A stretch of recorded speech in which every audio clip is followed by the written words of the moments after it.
Bonjour les amis, c'est Tony le Belge. Nous sommes à Rochefort comme d'habitude. Alors pas comme d'habitude, au moins tous les 15 jours. Et puis on se retrouvera très rapidement également à Mettey, puisque vous le savez, il va bientôt y avoir de l'hypermaniabilité à Mettey. Pour ceux qui ont suivi les lives, vous êtes au courant. Aujourd'hui, nous sommes face à quoi ? Nous sommes face à la 890 SMT, KTM 890 SMT, une moto dans la gamme KTM qui est assez peu connue. Et pourtant, quand j'ai vu les chiffres de vente, j'ai vraiment été surpris. C'est une moto qui fonctionne très bien. Il y a beaucoup de ventes. Alors, première chose, on peut déjà vous annoncer que dans la gamme KTM, c'est pratiquement la plus confortable. Oui, elle est même plus confortable qu'une Super Adventure. C'est vrai que j'avais reçu la Super Adventure avec la selle off-road, qui est une selle un peu plus fine. Ici, pour le coup, vous le voyez, c'est vraiment hyper confortable. Et vous allez le voir tout à l'heure, au niveau de la position, franchement, la position est très à l'aise. Alors, c'est quoi une SMT ? Une SMT, c'est d'abord un modèle qui était sorti il y a une bonne dizaine d'années, avec le 950, c'était même il y a plus longtemps que ça, c'était il y a 12 ans, et qu'ils ont ressorti l'année dernière, en 2023. C'est un mélange entre l'Adventure et la Duke. Alors, pourquoi l'Adventure et la Duke ? Tout simplement parce que vous avez toujours le concept de réservoir bas.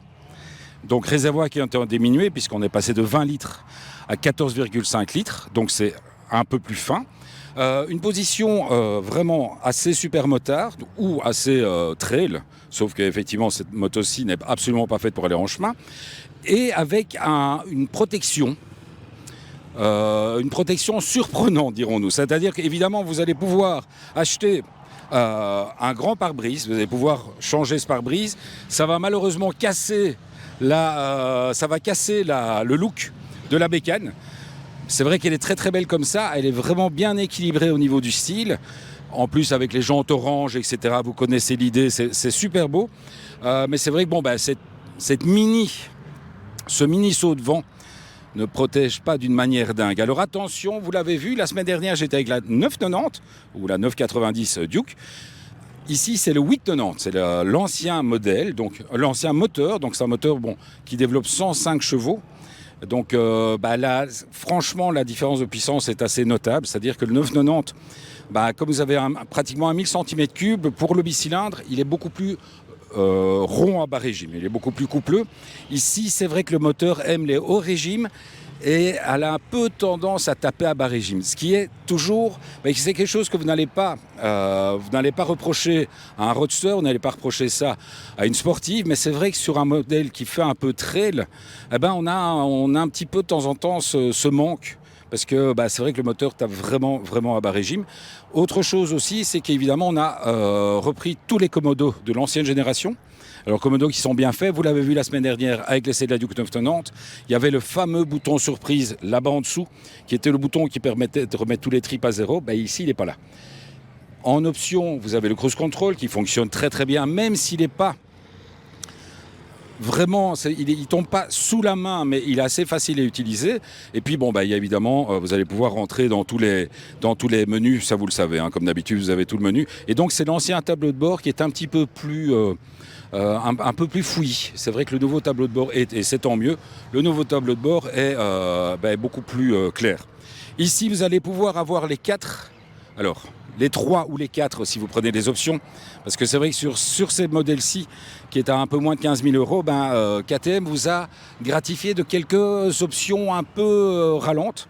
Enfin, non pas ralentes, mais des options qui sont pratiquement obligatoires, comme le shifter. Le cruise control, ça après, c'est une question de goût. Et puis effectivement, vous avez trois modes de conduite, donc Race, Street et Rain. Et vous allez avoir le quatrième mode moteur en option, le mode track.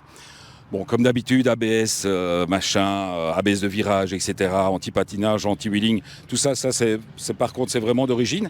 Moteur extrêmement, vraiment confortable. Alors, vous allez me dire que j'insiste là-dessus, mais c'est vrai que les KTM ne sont pas toujours confortables. Là, pour le coup, elle est vraiment très confortable. Alors, vous le savez, vous avez beaucoup apprécié ça. On a beaucoup parlé d'avoir la chance d'avoir le petit qui vient avec. Donc là, petit échange de caméra. On va récupérer Nico, qui a pas mal roulé aussi avec cette 890 SMT. Tu es un petit peu moins motivé sur les shifters. Effectivement, donc le shifter, j'étais un peu déçu parce que je trouve qu'il n'est pas très performant. Tu me parlais d'un shifter plutôt de type mécanique. Et donc, effectivement, on sent que de temps en temps, la vitesse ne passe pas. De temps en temps, on repasse au neutre. Voilà, surtout entre 5 et 6. Voilà, on tape un rupteur sans faire exprès. Donc, malheureusement, le shifter, pour moi, n'était pas dingue. Mais cependant, moi, j'ai bien aimé surtout la position. De par ma taille, voilà, je trouve que c'est une position qui est très naturelle, avec le grand guidon, etc. Et on sent vraiment la légèreté de la moto, parce qu'on a vraiment l'impression que c'est un vélo. Qui plus est, pour vous, ce que j'ai fait en plus, j'ai pris un passager pour un peu avoir un ressenti du passager. Alors, le passager s'est éclaté, donc c'était mon neveu, première fois qu'il montait à la moto. Et vraiment, il s'est trouvé hyper à l'aise. On a les petites poignées pour le passager qui vraiment sont bien présentes, et on sait bien se tenir. Le pot d'échappement, on est relativement assez écarté dessus, donc voilà, il ne s'est pas brûlé ni rien. Et vraiment, c'était du plaisir. Avec des repos. Excuse-moi, je te le reprends 2 secondes. Avec des repose-pieds super bas. Hein. Avec les repose-pieds, tout à fait. Alors ici, on le voit vraiment. On voit que par rapport à la selle, on est largement au bout de mon bras. Et donc justement, on va profiter d'un mec grand pour justement vous montrer la position.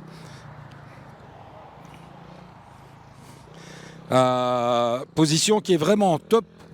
Les jambes ne sont pas trop repliées. Donc c'est vraiment nickel.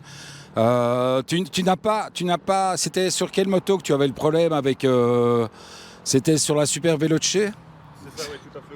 Où j'avais au niveau du réservoir qui venait me taper dans le genou. Et là, ici, on voit vraiment qu'on est à l'aise. Hein. On est vraiment à l'aise au niveau de la position. Donc, voilà, c'est vraiment une très très bonne moto que j'ai vraiment bien adorée.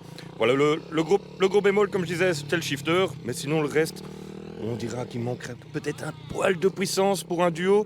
Mais sinon, voilà, on a bien aimé. On a bien aimé et c'est vrai que honteusement, on est presque en train de regretter un manque de puissance sur une moto qui fait quand même 105 chevaux. Mais c'est vrai de nouveau, on est face à une moto qui est ultra bien suspendue. C'est du WP Apex. Suspension qui est réglable à l'avant en précharge et en précontrainte. Et également on a un petit amortisseur de direction aussi. Un très bel amortisseur de direction. Et suspension arrière également, très facilement réglable, juste ici, sur la gauche. Non, il va falloir... Oui, juste là, voilà. Donc vraiment, et vous sentez directement, c'est le cas de le dire, vous sentez directement la différence. Autre petit... Allez, on va pas dire que c'est un petit bémol, c'est un petit peu le son. C'est vrai que voilà, après avoir fait quelques semaines avec des 3 cylindres, ce bicylindre n'a pas un son hyper sexy. Donc nouveau système, toujours un coup, vous ne touchez plus. Et donc sympa, mais peut mieux faire. Mais sinon très sympa. Bon, je vous ai pas non plus fait des rupteurs. Parce que la moto, quand même, c'est quand même refroidi depuis le temps que nous sommes à Rochefort. Donc, sinon, on a aussi testé, ça c'était avec Bijou, on a été au Moto Social mardi, on s'est bien fait copieusement rincer. Donc, comme d'habitude, comme on peut l'imaginer, avec ce double garde-boue avant, puisqu'on a gardé un petit peu le bec de canard ici au-dessus, et le garde-boue, l'écheroue juste en dessous, il faut savoir que, à l'instar des bonnes vieilles enduro, quand il pleut, en fait, l'eau remonte à basse vitesse, elle remonte par ici. Donc si jamais vous n'êtes pas assez mouillé, vous êtes encore beaucoup plus mouillé. De nouveau, phare qui fonctionne extrêmement bien. De temps en temps, un petit peu trop bien. Ça, c'est souvent le problème avec ce style de bécane. C'est une fois que vous mettez des watts, comme le phare fonctionne très très bien, ça a tendance à un peu embêter les automobilistes parce que la moto a tendance à se délester de l'avant, ce qui est tout à fait normal. Mais bon, voilà. Et alors, autre chose... Je lui en parlais aussi hier. J'ai eu l'occasion de mettre mon petit sac de sel sur le porte-bagages, qui est bien présent, qui est très pratique. Donc voilà, de nouveau, une fois de plus, une super bécane. Je remercie encore KTM pour la confiance. Et vraiment, j'avais cette inquiétude, j'avais l'impression que c'était une moto qui tournait pas, qui se vendait pas tellement. Et puis finalement, j'ai appris que ça se vendait bien. Et ça me fait très plaisir parce que ça permet quand même de rester dans des motos raisonnables, qui font une bonne centaine de chevaux, qui sont hyper agréables. C'est des motos avec lesquelles on peut rouler fort. On peut même rouler très fort, on peut même rouler très très fort puisque vous avez aussi la possibilité, comme tout bon supermotard, de désactiver l'ABS de la roue arrière. Si vous avez le niveau pour la mettre en travers au freinage, ce que nous n'avons pas, bien entendu, mais les prises d'angle sont assez spectaculaires. Alors la semaine prochaine, les amis, on va quitter le mode trail pour quelques semaines puisqu'on va rouler en Harley-Davidson. Mais après, vous l'avez vu sur la publication sur YouTube, on va terminer l'année sur le trail, puisque je n'ai pas encore les dates pour la GSA, mais on a toute une série de trails pour la fin de saison. Donc on s'est amusé avec la Duke, on s'est déchiré avec la Super Duke, on s'est hyper bien amusé avec la 890 SMT. Maintenant, on va faire du trail, les amis. Du trail.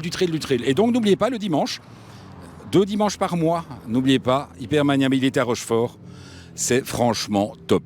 Allez, ciao les amis!